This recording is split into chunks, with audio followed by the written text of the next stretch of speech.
So that was number 8. It's the Xerion that we bought about a year ago. This is also broke the corn inside, but the forerunner to the fast track. So anyone that's new to the channel, every day I do a video of what's going on the farm, and I'm going to show you today some of the tractors we use. So it's going to be my top 10 of tractors. Those that have been watching for a while, the reason for this video is it's raining and it's not fit to do any field work whatsoever, and it's a Sunday. Sometimes we do diversification Sunday. Today it's not one of them. It's let's look at the top 10 tractors, of which 3 are broken. So number 1 is a little 895. They were pocket rockets. So when I was 16, 40k tractors were just about coming out. These were standard as like 35k tractors. They absolutely zipped along. I remember that we had a 4230 case that was broken, and they lent us one of these while it was getting repaired, and it just flew, especially the 2-wheel drive versions. And when I was growing up, this was a big tractor. So yeah, I mean, well, I say this was a big tractor. The 585 wasn't. They did an 885. That was pretty big. But I'll just show you quickly inside. They were quite unusual. They had the gear sticks on this opposite side to most tractors, but they did have a little bit of a cushion to sit on if you were small.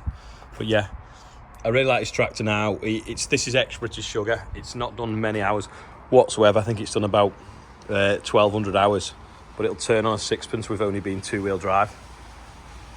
So that case 585, number 10 in the top 10. So what's number 9? 7710. This was a big powerhouse of its day, but the best thing about it is the noise. The worst thing about it is, like all John Deere's, you can't keep them in a straight line on the road. You kind of always turning the steering wheel gently to keep them going. I ended up with this. Friend Jamie knew its original owner. They didn't do many hours on it. He bought it as a bit of a toy, I suppose, but it's obviously a good usable tractor. And he was going through some changes at home with the farm and wanted to sell it, but he wanted to know where it was going, so it ended up here. We do use it. It's got the 10-footer plough on actually at the moment, but that was just to move it out of the field. It's not 40k. It knocks on, it gets close. Sorry, it's not 50k. It knocks on, it gets to about 47 to 48. But to sit in that tractor, listen to the engine note, it's brilliant. It's for the size of it though, it should be 200 and odd horse, but I think they're only about 160. But yeah, number 9, John Deere 7710. At number 8, some of you might not be able to guess, but as soon as I do that, you can. It's obviously another Deere. This is the 7830 that we've got. Now, unfortunately, at the moment, it's broken. We think it's like most John Deeres. They are susceptible for head gasket failure. It was raking straw in the summer, turning it over. It did a load of grain. It's been raking straw all summer, but when it did a load of grain, which was something a bit harder than it normally do, it started overheating. Luckily, we've got enough tractors, or we thought we had, so we just parked it up with the idea of getting in the workshop. When it started raining, we had some wet days. Take the head off it, get it skimmed, get it sent off and get it repaired. But why is it in the top 10? I'll show you. Because this is the best cab John Deere ever made. Everything. You got this amazing vision because you got the wasp-shaped bonnet, so it cuts in for the wheels. It's the front wheels perfectly. Not a Vario, not a fan of them really on the Deeres. They weren't as reliable as the Fendt, but you got this gearbox that you just know what gear you're in. You got a clutch on there as well. You got automatic power shift gears. You got 4 speeds in each range, A to E. Manual spools, nice and simple. It's just perfectly laid out. It's really quiet. Really good passenger seat. We used to have one years ago, and the only thing is you can't open that window to hear the engine note. But this is the best cab, as far as I'm concerned, John Deere ever made. Another fault though with it, just like other John Deeres, you're constantly doing this to keep it straight on the road. That is one thing that John Deeres aren't good at, and that's staying in a straight line. Even when they're new and everything's tight in the front axle, they still have a tendency to wander around. This does bob a bit sometimes as well. That's why we keep the weight block on it more. So that was number 8. In at number 7, the 1455. So like the 585 case, At the time we had that lent to us when we had the 4230, this was probably one of the biggest tractors, certainly the biggest tractor you would see around here, made by Case. The engine in it, I believe, is what they used to put instead of Atkinson trucks. I might have told you all this before if you've watched the channel for a while, but a bit like music, you enjoy music, different kinds of music. Well, I enjoy different engine sounds. The Deere sound well. This sounds amazing. I should do a video of actually where you've got to guess which engine it is that's running. Slightly different to the 1455 inside the cab. I'll show you why. It's wet for a start because that window's been left open. That's a story from yesterday's videos. But yeah, the same thing again. You've got somewhere to sit, especially if you're a child, which I was when these first came out. But the gear sticks are on what you'd call the normal side, on the right hand side, and this is clear. The cab is massive. It's quite spacious because the mudguards don't come in because the wheels are so wide because it's such a big tractor, and higher up. It's got this grille and a bonnet, which the 956 and the 1056 didn't have. Only the 1255 and the 1455 did. I think it's the 8 cooling, but the noise out of it is absolutely awesome. And this was the pinnacle when you were 10. So that's the Case 1455, and why I've got one. We use it a little bit. We had it on the stone trailer, I think, the most, and I think this next summer we'd probably put it on the grass rake for rowing up grass and turning straw. Because being honest, them John Deeres, quite a lot of money sat there to not be used all the time. So I might flip some of them, especially with interest rates at the moment, and just buy in the new farm.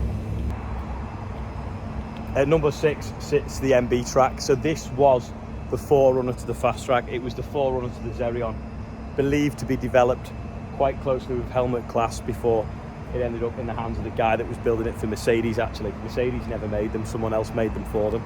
Someone might know in the comments actually who that was. I've forgotten it, it escapes my mind. But yeah, suspension on a tractor, it'd never been heard of till this. Equal wheels, never been heard of. A bit like the fast track though, really good when the going's good, excellent on the road.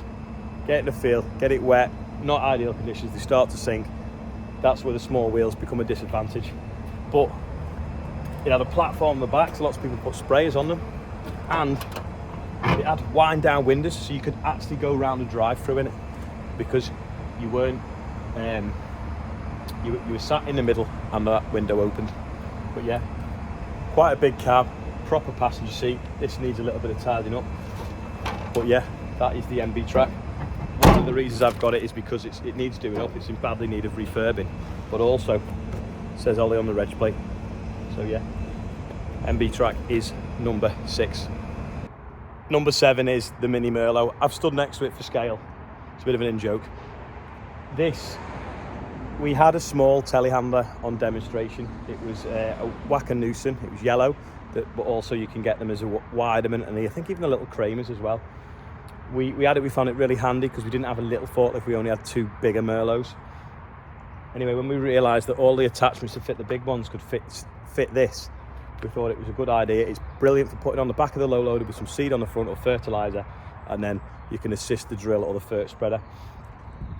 Like most small telehandlers, unlike all small telehandlers, this has a full-size cab on it. A lot of them, the cab would be a lot smaller to accommodate into the frame, but this is a full-size cab, the same as the others. It's even got air conditioning, and it zips along really nicely at 40k. You could put wider wheels on it, but it doesn't go in the field a lot, and it is so manoeuvrable around the yard. So that is, I know it's not technically a tractor, but that is number, is it 5? Are we up to 5 or are we up to 6? That is number 5, the Mini Merlo, or a 27.6 as it's actual really called. 70 horsepower, I think it is as well. I also love the way you can just hop in and out of it because it's the same height. The seat is the same height as your bum as you get in and out. There's no climb into it. So when you fill in the fert spreader or the drill, you just in and out, in and out, in and out. It's so easy. At number 4 is the Valtra T235. Now this is quite a high climber because it wasn't on the farm until a few weeks ago. We had it on demo. We decided it was a bit more tractor that we needed than the fast track, so we swapped the fast track. Come under criticism because a lot of people were a fast track fan, but this isn't much slower on the road, and it just has a little bit more in-field capability. Yes, the cab's a lot smaller. Yes, it's not as comfortable, but it's just better at field work. There's no doubt about it. It's not as good as road work.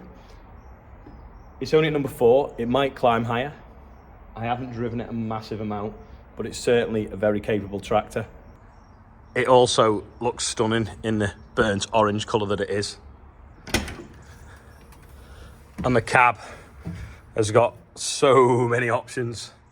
This has obviously got the black sort of interior, so I think it's supposed to stay cooler, but it's just nice. It's got the stitched carpet.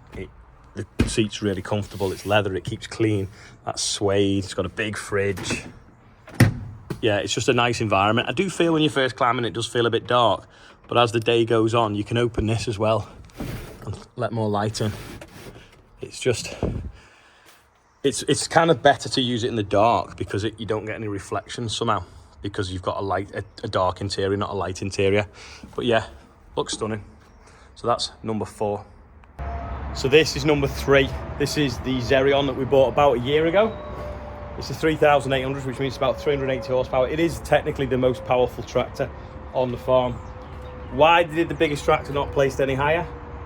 It's getting on. I think is it 12 or 13 years old? So it kind of lacks some of the refinements that you've got on some of the more modern stuff. Yeah, it's 14 years old actually now. But although it looks a big numb lump, stand next to it for scale, it's 4-wheel steer, so it is actually quite manoeuvrable. It was bought to do just to play with tractor pulling, but it's a really good all-rounder. Unfortunately, the other day it was leaking coolant onto the manifold and was smoking, so we're not sure exactly what's wrong with it. We just parked it up and swapped tractors.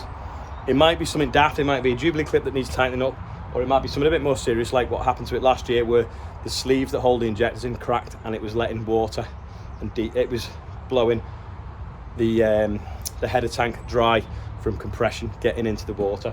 But we're going to have a look at it. The cab is massive, very similar to the combined cab that we used to have on our 600 Lexion. So nice place to be in, really quiet, even when it is got the exhaust on that roars. Huge passenger seat, which is folded up now because Rob took some coolant with him to bring it back, and there's a few tools scattered in the cab as well because it was just brought home and parked up. But tomorrow's job, we'll be seeing what's wrong with it, see if it's a big job or a little job. If it's just a little job, we'll get it sorted tomorrow and get it back working. In at number 2 is the 936. Sadly, this is also broken down at the moment. We had a problem where it was getting air into the fuel, and that was fine as well. It's a common fault really. It's an injector sleeve leaking compression back down the fuel line, getting into the filters, causing starting problems and issues when it was running. So it's in here now. The guy that's looking at it for us sent the injectors off. He's now on holiday. I believe the injectors are done. Hopefully it'll be back up and running in about a week. We kind of didn't need it because we had the Xerion anyway, but now the Xerion has got a bit of an issue. Hopefully we'll sort that. But no, it isn't number 1. Although a black one of these was a screensaver on my laptop for many years. When they launched these tractors, I saw it at an AGCO show and thought, that is massive. There'll never be one of them. I'll never drive one of them or have one on the farm. In reality, I had one in about 18 months because the deal was there and we swapped this 926 Fendt for one. And it was probably the cheapest tractor I'd ever owned because it was, I think it was like, I want to say it was X higher, but it wasn't. It hadn't done many hours. It was a year-old registration and it was 95,000, which seemed a ludicrous amount of money, but you can't get 150 horsepower tractor for that now, and this was 360. They haven't changed much in the years, just different tweaks to the grills. We painted it black a few years ago. You can see the videos if you look back far enough, because we were waiting for a drive shaft during COVID, so it was parked up for a few weeks. So we thought, well, we'll paint it, because the £7,000 option for black was never justifiable. Plus, when I bought it, I bought this used, and it wasn't.